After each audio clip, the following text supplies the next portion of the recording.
Hello. Hello मेरे प्यारे प्यारे दोस्तों, आपका मेरे चैनल में स्वागत है। मेरे चैनल का नाम है रजनीकांत सिन्हा। ये यूट्यूब का चैनल है। लेक्चर नंबर 40 मेरा हो चुका है और वहाँ हमने ख़त्म किया है लेंस की पढ़ाई के बारे में। लेंस के पढ़ाई के बारे में हम लोग काम ख़त्म किए हैं, है कि नहीं? मेरे वीडियो को देखा करो और उससे लर्न किया करो। ये है लेक्चर नंबर 41। पेज स्टार्ट कर रहा है 87 से, है कि नहीं? फिजिक्स का है।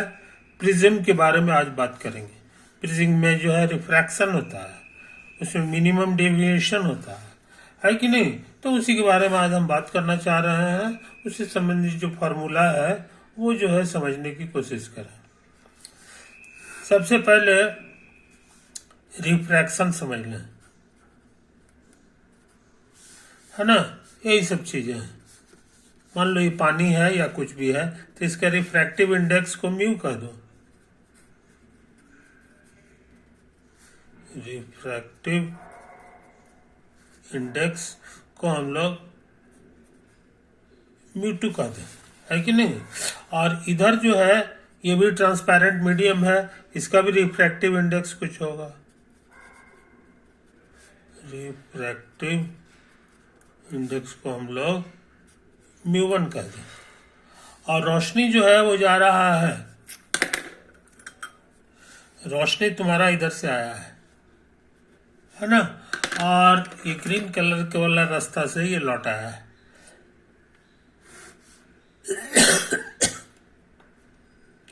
ग्रीन कलर वाले रास्ता से ये लौट आया है, तो इसको हम लोग कहेंगे इंसिडेंट रे। इंसिडेंट रे, है ना? और ये कहला जाएगा रिफ्रैक्टेड रे। रिफ्रैक्टेड रे। रिफ्रैक्ट होने के बाद जो है ये किधर चला गया? तो इसके संबंध में जो है एक नियम है, वो हम लोग को याद रखना चाहिए। और भरसक तुम्हें याद है, ये जो है सेपरेटिंग सरफेस है। सेपरेटिंग, दोनों मीडियम का सेपरेटिंग सरफेस है। उस पर ये लकीर जो है ना, यही कहलाता है नॉर्मल। कोई दिक्कत? अच्छा, अब ये जाना चाहता था इस रास्ते से, तो नॉर्मल के साथ ये जो एंगल हो गया, है कि नहीं? इसी का नाम है angle of incident. Angle of incident, इसका नाम दे दो, मान लो थोड़ी देर के लिए थीटा। ये थीटा का दो, समझे कि नहीं? लेकिन ये चला गया इधर, तो इसीलिए नॉर्मल से ये कितना एंगल बना दिया है ये समझ लो। इसी एंगल का नाम हम लोग दे रहे हैं, को हम लोग कहते हैं angle of refraction. Angle of refraction हम लोग बोलते हैं इसको। मान लो कि वो जो है थीटा डैश, समझा? ये तो है। अब दोनों का साइन निकाल लो। साइन थीटा और इधर का साइन थीटा डैश, समझे कि नहीं? ये, और ये किस मीडियम में जा रहा है सो मत भूलो, ये म्यू2 में जा रहा है। इसीलिए साइन, ये जो साइन है इसको म्यू2 से गुना कर दो, है कि नहीं? क्योंकि ये जो ट्रेवल कर रहा है, इट इज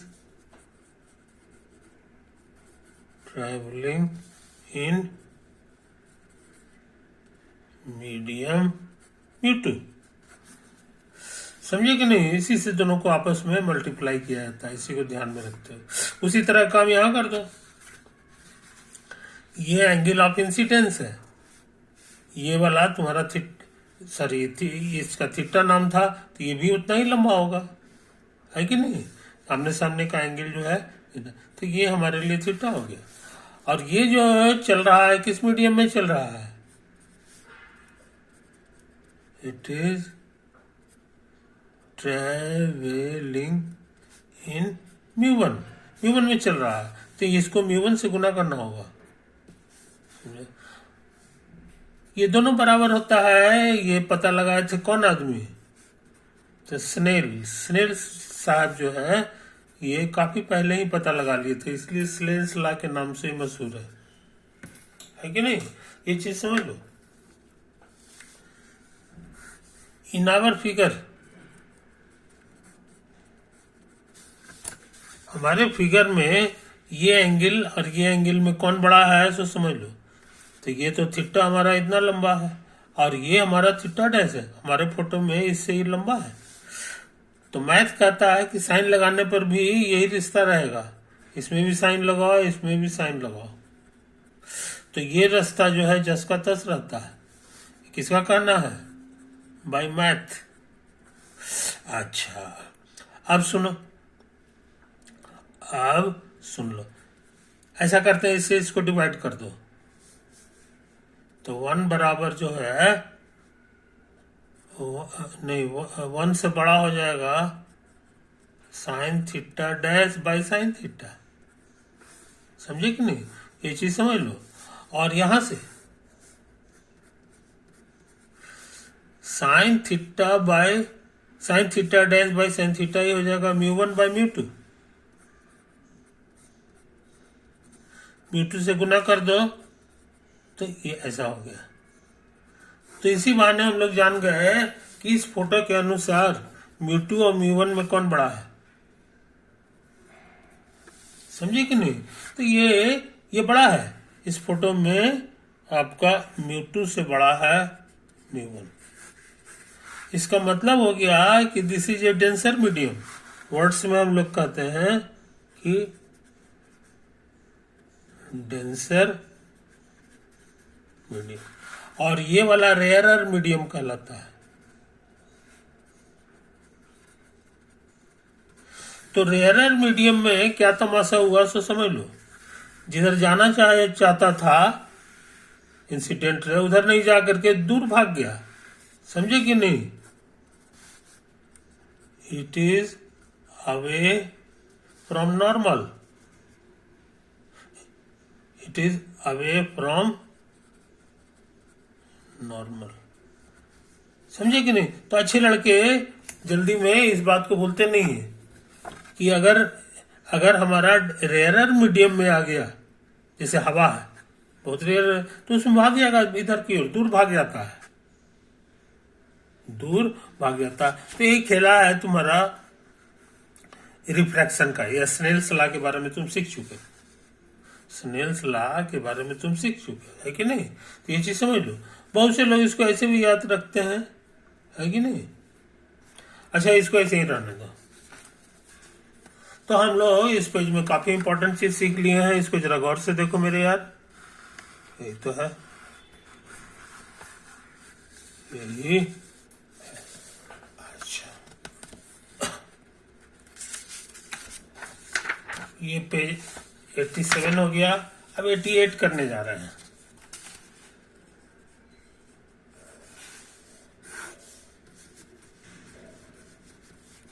कल्पना करो कि वाटर है,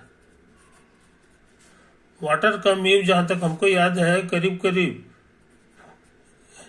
ये होता है 4/3 के बराबर, यानी करीब करीब 1.3 होता है ये। समझे कि नहीं? और ये हमारे लिए नॉर्मल हो गया। This is normal to the separating surface. ये है सेपरेटिंग सरफेस, सेपरेटिंग सरफेस। और इधर क्या है सो समझ लो, इधर हमारा एयर है, और एयर का म्यू कितना होता है याद होगा, ये 1 होता है। तो 1 से 4/3 की ओर चला गया, कोई दिक्कत नहीं। अच्छा, अब सुनो तमाशा। मान लो कि यहां पर तुम्हारी एक मछली है,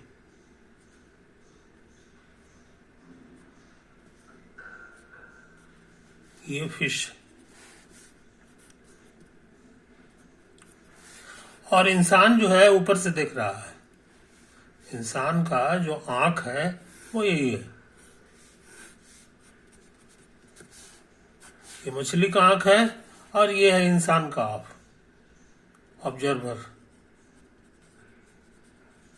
ऑब्जर्वर्स आई, है कि नहीं? तो रोशनी कहां से चलता है, सो समझ लो। रोशनी जो है यहां से चलेगा ऑब्जेक्ट से, ये हमारा ऑब्जेक्ट का काम किया है कि नहीं? और यहां से रोशनी चलेगा और आंख पे टकराएगा, आंख से टकराना का तो आपको दिखाई देने लगता है, यही तो खेला है कि नहीं? तो हम लाल रंग से जो है ये रोशनी को दिखा रहे हैं कि ये रोशनी जो है इधर गया, सेपरेटिंग सरफेस पे पहुंचेगा तो उसके बाद क्या तमाशा होगा सो तुम्हें पता है। पहले यहां तुमको नॉर्मल खींचना होगा, और नॉर्मल से ये जिस रास्ते पे जाना चाहता था उधर नहीं जाएगा, उससे थोड़ा सा हट के जाएगा, तो ये आंख पे गिर गया। समझे कि नहीं? यही तमाशा। और यहां से जाएगा तो मुड़े उड़ेगा नहीं, यहां से जो रोशनी जाएगा वो इसी तरह चला गया, तो ये भी गया ये भी गया, तो आंख को दिखाई देता है ये। तो आंख जो दिखाई देगा वो ठीक आमने सामने दिखाई देता है, तो वो यहां से बैक कर दो इसको। समझे कि नहीं? तो यहीं पे मछली दिखाई देगा उसको, यहीं पे ये इमेज ऑफ फिश कहलाता है, इमेज ऑफ फिश। तो इस आदमी को असली मछली की जो ऊंचाई है ये कम दिखाई देगा, ये हो गया एक्चुअल हाइट, समझे कि नहीं? Actual depth. और ये हो गया एपरेंट डेप्थ, एपरेंट। समझा? ये तो है कहानी, कोई दिक्कत? तो इंसान को लगेगा कि मछली जो है ज्यादा गहराई में नहीं है, वो थोड़ा ऊपर में है, क्योंकि एक्चुअल में ऐसा नहीं है, ज्यादा गहरा रहेगा तब भी थोड़ा सा ऊपर दिखाई देगा। तो इसके बीच में क्या रिश्ता है इसको बढ़िया से समझ लो। ऑब्जेक्ट को हम लोग जो है क्यू नाम दे दें, है कि नहीं? और ये जो इमेज बना है उसको क्यू प्राइम नाम दे दें, और इस पॉइंट को हम लोग कुछ कह दें, ए कह दें। तो हमारे लिए क्या क्या फोटो बन गया है सो समझ लो।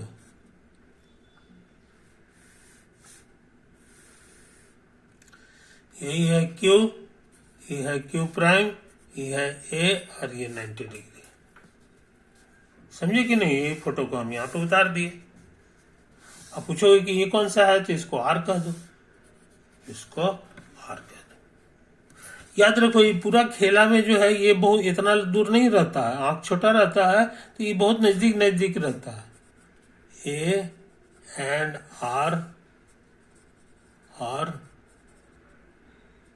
Very near to each other, एक दूसरे के बहुत नजदीक होता है। समझा? कोई दिक्कत नहीं। अब यहां पर जरा सा एंगल को गौर से देख लो, गौर से देख लो। ये जो तुम्हारा बड़ा वाला एंगल है ये ऐसे चला गया है, ये ऐसे चला गया, ये इस एंगल को न हो तो कुछ नाम दे दो, है कि नहीं? इसको अल्फा कह दो। तो यही वाला एंगल तुम्हारा यहां भी बन रहा है, देखो ये नॉर्मल हो गया और ये वाला ऐसे गया है, तो हमको लगता है ये भी अल्फा ही होगा, है कि नहीं? ये चीज है। अच्छा, और ये जो एंगल है जनाब, ये जो एंगल है कि नहीं? ये वाला जो एंगल है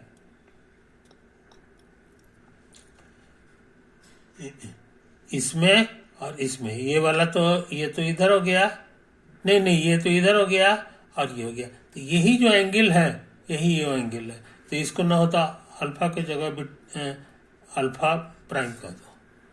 समझे कि नहीं? ये चीज समझ लो। तो ये जो तुम्हारा है ये एक्चुअली यहां पे अल्फा डैश है कि नहीं? अच्छा, तो इस बात को समझ लो मेरे यार, इस बात को समझ लो। और इसी के डायरेक्शन में ये भी है, तो ये भी उतना ही हो जाएगा जितना ये है, जितना ये है यहां पर बना है कि नहीं? अल्फा डैश, उतना ये भी अल्फा डैश बनेगा। क्या बनेगा? Alpha dash. नहीं, इसको ये अल्फा डैश नहीं है, ये गड़बड़ सड़बड़ है, नॉर्मल के साथ न बना रहा है अल्फा डैश, तो नॉर्मल तो यहाँ पे है नहीं कोई, इसीलिए ये गड़बड़ है। हाँ, ये वाला जो ऐसे ऐसे है, इधर जो बना है, ये भी नॉर्मल है, इसीलिए ये अल्फा डैश है, तो ये भी अल्फा डैश होगा। समझा? तो ये चीज समझ लो मेरे यार, ये चीज है। और यहाँ पे बाइस्नेल्स लॉ लगेगा, बाइस्नेल्स लॉ क्या होने जा रहा है उसको समझ लो। ये एक्चुअल एंगल है, लेकिन है ये म्यू के, ये इधर जो रिफ्रैक्टिव इंडेक्स है ये म्यू है, तो म्यू से गुना होगा, तो mu into sine alpha, alpha dash. समझे? अब बराबर ये यहां चला गया, म्यू डैश ये 1 है, तो 1 में इंटू साइन, और इसका वाला में जो है ये देखो इतना बड़ा एंगल बनाया है अल्फा, ये तो आया है। समझे कि नहीं? ये चीज को समझ लो, ये चीज को समझ लो। तो म्यू बराबर तुम्हारा हो गया sine alpha by sine alpha dash. कोई दिक्कत नहीं। जरा फोटो साफ सुथरा बना लो। This is your alpha and this is your alpha dash. कोई दिक्कत नहीं। आई दूरी है एच, तो साइन अल्फा हमारे लिए हो गया ये छोटा सा राइट एंगल ट्रायंगल से perpendicular by hypotenuse, perpendicular by hypotenuse. समझे? वैसे तुमको पता है कि for a small angle, small angles, angles का नाम मान लो थीटा कहते हैं, तो थीटा लिखें चाहे टैन थीटा लिखें चाहे साइन थीटा लिखें, ये सब जो है करीब करीब बराबर होता है, तो एक दूसरे को हम समझ सकते हैं। अब हम सोच रहे हैं इसका फायदा उठा लें, तो म्यू बराबर यहां लिखा हुआ है साइन अल्फा, साइन अल्फा को हम सोचते हैं टैन अल्फा लिख दें, और ये भी उसी तरह से टैन अल्फा डैश हो गया। कोई दिक्कत नहीं। तो टैन अल्फा क्या होगा यहां से, परपेंडिकुलर बाय हाइपोटेनस, नहीं परपेंडिकुलर बाय बेस, अब बेस की जगह ये वाला लिखाएगा ए क्यू डैश, इसकी जगह हो जाएगा एच बाई ए क्यू, कटे छटेगा तो हमको आ गया ये ऊपर चला गया और ये चला गया ए क्यू डैश। कुछ समझाया? कोई दिक्कत? और ये तुमको पता है ये 1 से ज्यादा होता है, तो इसको उधर उधर भेज दोगे तो ए क्यू डैश के मुकाबले ए क्यू बड़ा होता है। हमारा फोटो भी यही बोल रहा है, ए क्यू हमारा काफी गहरा है। समझे कि नहीं? ये चीज समझ लो। और ए क्यू डैश क्या है, ये अपरेंट डेप्थ है, अपरेंट डेप्थ, और ये क्या है कि ये एक्चुअल डेप्थ, एक्चुअल, समझे? तो एक्चुअल डेप्थ जो है ज्यादा होता है। यहां से देख लो, यहां से हम लोग सीख रहे हैं कि ए क्यू डैश और म्यू को गुना कर दो तो तुमको मिलने जा रहा है ए क्यू, यानी एक्चुअल डेप्थ, एक्चुअल डेप्थ जो होता है ये बराबर हो जाएगा म्यू गुना अपरेंट डेप्थ, अपरेंट डेप्थ। तो अच्छे लड़के फॉर्मूला को नहीं भूलते हैं, अपरेंट डेप्थ कम होता है, ये वाला अपरेंट है, अपरेंट डेप्थ। इसको म्यू से गुना करो, एक से ज्यादा चीज से गुना करो तो पहले से बड़ा हो जाएगा, तो बड़ा होकर के हमको एक्चुअल डेप्थ देगा। तो एक्चुअल डेप्थ के लिए यही ट्रिक लगाया जाता है। तो ये फॉर्मूला हमारे काम की चीज है जो हम लोग सीख चुके हैं, है कि नहीं?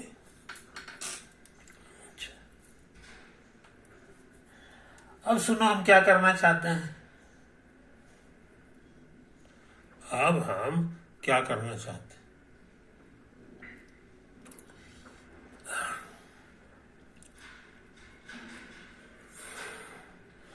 मान लो हमको दो चीज दिया हुआ है,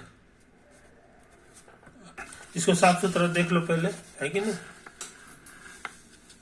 इसको साफ सुथरा देख लो, कहानी है ना ऐसे। तो 88 पेज हो गया, 89 के चक्कर में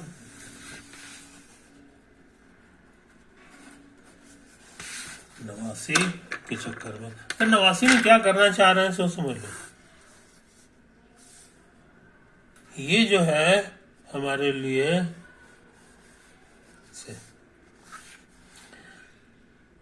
इसी तरह से मान लो कि इधर कुछ है, इधर हमारा रिफ्रैक्टिव इंडेक्स म्यू है, और इधर जो जा रहे हैं ये म्यूडस, ये म्यूडस, ये दोनों नॉन है, गिवन है, गिवन। अच्छा, और मान लो कि यही तुम्हारा जो है ना इंसिडेंट रे,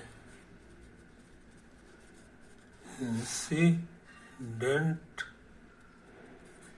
रे है कि नहीं? यहां पर एंगल कुछ बन रहा है, ये जो एंगल है इसको ना हो तो हम लोग नाम देते हैं थीटा, और याद रहे theta is given.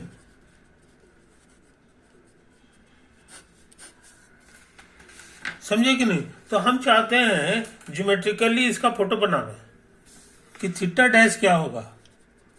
Theta dash तभी हम जान पाएंगे जब हम ये रे किधर गया है ये हम लोग निकाल लें, तो उसी का नाम मेरा थीटा डैश हो जाएगा, है कि नहीं? तो इसके लिए क्या ट्रिक लगाया गया है ज्योमेट्रिकली, सो समझो, कैलकुलेशन नहीं करना है कि नहीं? तो उसका कहना है कि ऐसा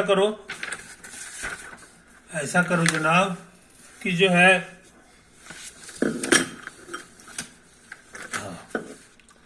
इसको हल्का लंबा कर दो, इसी डायरेक्शन में इसको लंबा कर लो, और यहां से है ना आसानी के लिए मान लो कि हमारा ये जो है 1 है और ये हमारा म्यू है, आई बात समझ में? और ये 1 से ज्यादा है, जैसे इधर शीशा है और इधर हवा है, ऐसा खेला हो जाएगा। ऐसा करें, ये 1 के साइज का एक लकीर खींच ले, यहां से कांटा रखो, ऐसे करके घुमा दो तो तुमको यहां पर ऐसे करके मिल जाएगा। तो यही दूरी तुम्हारा 1 हो गया। तो कहोगे कि हम म्यू भी मालूम है तो म्यू साइज का भी कर लेंगे, तो म्यू जो है म्यू वाला ये हो गया, ऐसे हो गया, ये कंस्ट्रक्शन हो गया म्यू का। 1 और म्यू मालूम है, 1 तो मालूम है, म्यू भी मालूम है और थीटा भी मालूम है, थीटा इज गिवन, 3 ये सब दिया हुआ है। तो हमको थीटा डैश निकालना है। थीटा डैश का मतलब हो गया ऐसा डायरेक्शन जिधर जो है ये होता है। तो अब सुनो कहानी, है कि नहीं? हाँ 1 मिनट।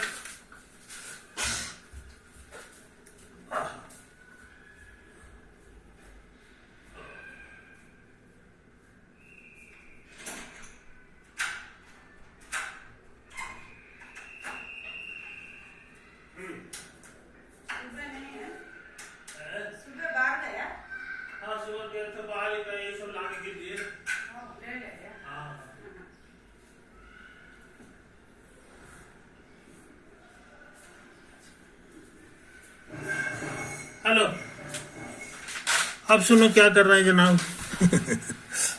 ऐसा कर रहे हैं, इसको जो है ना थोड़ा सा इसको आगे बढ़ा दे रहे हैं, उसी तरह से इसको भी आगे बढ़ा दो। अब ये जो पॉइंट है यहां से ये नॉर्मल के डायरेक्शन में एक लकीर खींच दो, यानी इसी के पैरेलल, ये हमने खींच दिया, है कि नहीं? तो खींच दिए हैं जनाब। ये है कि जितना एंगल इधर बना है उतना ही एंगल इधर भी बनेगा, उतना ही एंगल ये भी बनेगा। तो थीटा हम जान गए इसको, थीटा हम जान गए। तो ये कितना हो गया ये बताना आसान है। ये कितना होगा ये बताना। ये टोटल 180 है में से थीटा, तो ये हो जाएगा तुमको 180 डिग्री और माइनस थीटा। समझे? अब क्या कर रहा है इसको समझो। अब ये जो पॉइंट है इसको यहां से यहां मिला दो, इसको यहां से यहां मिला दो।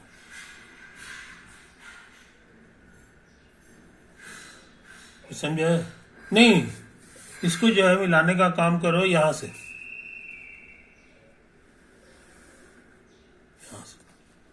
है कि नहीं। और ये कितना है हमको नहीं पता है, ये नया एंगल बन गया, तो यहां पर ये इसको फाई कर दो। क्या कर दे? ये पाई कर दो। समझे कहानी? अच्छा, तो ये जो ट्रायंगल है बड़े काम का है। इसके साथ एक साइड मालूम है 1, है कि नहीं। तो साइन फॉर्मूला लगा दो यूजिंग साइन फॉर्मूला।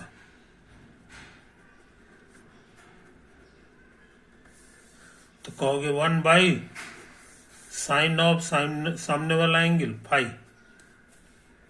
कोई दिक्कत नहीं। अच्छा, अब बराबर। और ये कितना है ये बताना आसान है। तो जितना लंबाई होगा उतना ही लंबाई ये होगा। तो ये तुम्हारा म्यू है क्योंकि ये सर्किल है। तो ये वाला तुम्हारा कितना है हमको पता है, ये म्यू है तो ये भी म्यू होगा। तो ये हो जाएगा म्यू। अब बाई साइन इसके सामने वाला एंगल, इसके सामने वाला एंगल यही है जिसके बारे में हम लिख चुके हैं, 180 degree minus theta.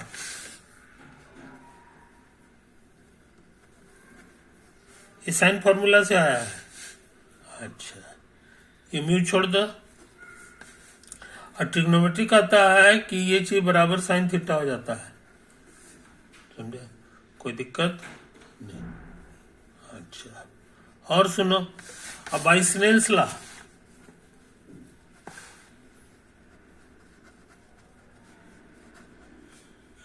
Snell's law कहता है कि म्यू बटे साइन ऑफ छोटा एंगल। तो यहां पर छोटा कौन सा है सो समझ लो। छोटा एंगल तुम्हारा ये वाला है। इसको न तो हम लोग नाम देते हैं थीटा डैश।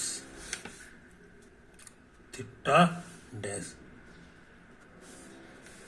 समझे कि नहीं? ये चीज समझ लो, ये चीज समझ लो। तो ये थीटा डैश कर दो। हालांकि कहो कि थीटा डैश क्यों नाम इसको दे रहे हैं, इसका नाम तो ऑलरेडी पड़ा हुआ है। समझे? ये भी नॉर्मल है, इसी के पैरेलल है, ये ऐसे लाइन है। तो जितना एंगल यहां बनेगा उतना ही यहां बनेगा। और इस एंगल का नाम फाई दे चुके हैं, इसलिए भी फाई ही रहेगा।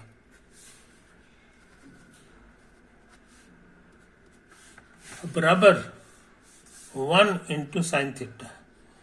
1 हो गया इसका refractive index into sine theta. समझे कि नहीं? इसीलिए इसको इधर कर दोगे तो म्यू बाई साइन थीटा हम लोग जान गए, साइन पाई। समझा? म्यू बाई, नहीं कुछ गड़बड़ सड़बड़ हो गया जी। नहीं, म्यू बाई साइन थीटा हमारे लिए हो गया 1 by sine pi. 1 by sine pi, है कि नहीं? यहां याद रखो, यहां पे थोड़ा सा नाम चेंज कर दो। फाई मत कहो इसको, ये ये ये फाई था। फोटो की कोई जरूरत नहीं है कि नहीं? ये चीज है। ये होता था एंगल ऑफ रिफ्रैक्स, नहीं स्नेल्स लॉ अभी छोड़ दो। स्नेल्स लॉ कहता है बाय स्नेल्स लॉ, है कि नहीं? स्नेल्स लॉ कहता है कि म्यू गुना sine of angle of refraction बराबर 1 गुना sine of angle of incidence जो कि थीटा है, समझो ये चीज है। तो इस हिसाब से म्यू बाई साइन थीटा क्या हो गया, सो समझ लो, एंगल ऑफ रिफ्रैक्शन।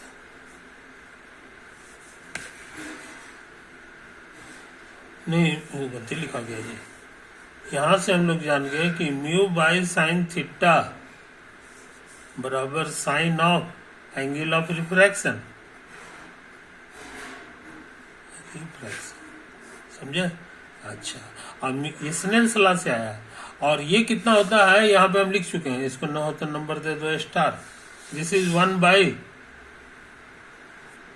बराबर सब नहीं न हो गया जी, म्यू बाई इतना बराबर इतना, नहीं गलत लिखा हुआ, ये 1 बाई इतना है, ये 1 बाई इतना आया है। और ये कितना होता है इसके बारे में हमको पता है, ये 1 बाई साइन फाई होता है। हमने मदद ले लिया है स्टार का। अब इसको गौर से देखो, 1 बाई खत्म, तो फाई हम लोग जान गए, एंगल ऑफ रिफ्रैक्शन, समझे। कोई दिक्कत? तो बहुत इंपॉर्टेंट चीज हो गया। यहां जो है रे टकरा के किधर जाएगा, वही एंगल ऑफ रिफ्रैक्शन हो गया, ये इधर चला गया, यही कहलाएगा एंगल ऑफ रिफ्रैक्शन। और ये चीज बराबर है, ये पाई के बराबर आ गया, यही हम लोग साबित किए। टू प्रूव कि एंगल ऑफ रिफ्रैक्शन बराबर पाई। तो ये जो नॉर्मल है और नॉर्मल के बीच का जो एंगल है, ये वाला, यही वाला एंगल है हमारा, सच पूछे तो फाई है, और ये दोनों सेम आ गया, ये एंगल और ये एंगल। इसका माने हरा वाला इस लाइन में सट गया, समझे कि नहीं। तो कंस्ट्रक्शन इसी बहाने हम लोग जान गए कि ये जो एरो हम दिए हैं एक्चुअली इसी में सटा हुआ है।